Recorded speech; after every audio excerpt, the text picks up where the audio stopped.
Well, the U.S. House of Representatives has passed a bill to impose sanctions on Chinese officials for the country's treatment of Uighur Muslims. Now, more than 1 million Uighurs and other Muslim minorities are kept in what Beijing calls re-education camps. Now, the bill aims to end the, quote, arbitrary detention, torture, and harassment of this Muslim minority community.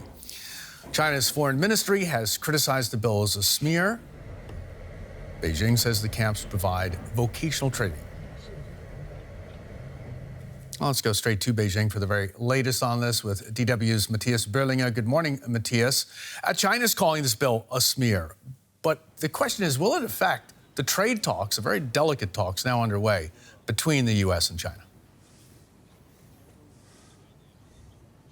Well, this bill will not help easing the trade talks. And in fact, we do not really know at what stage the trade talks are. We get news every day, different news every day about these trade talks, and we do not see any hint that they are near a closure of this first phase one trade deal. But what we know is that Beijing has reacted to another bill that was passed just recently about Hong Kong, and now to this bill with counter sanctions, and it will not ease this treaty. Okay, now the intention, of course, of this bill is to get China to reconsider holding hundreds of thousands, over 1 million Muslim minority Uighurs in these camps. Is there any chance that's going to happen?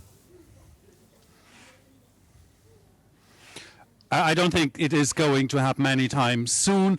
China sees this as their internal affair. They are talking about combating terrorism. They are not admitting the human rights violations that are happening. What in the short term might happen is that they will enhance their propaganda efforts. They have also threatened to ban Americans from traveling to the region.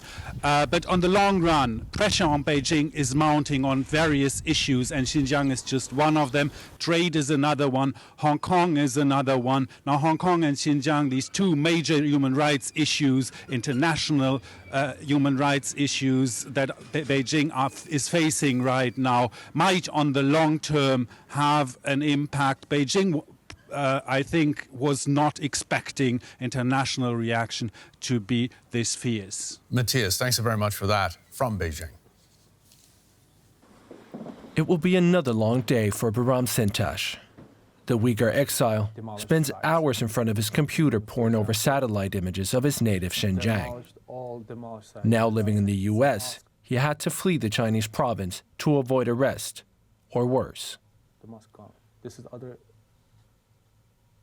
Bahram documents the destruction of mosques, part of an alleged government effort to eradicate Muslim religion and Uyghur culture. He says 10,000 mosques have already been destroyed.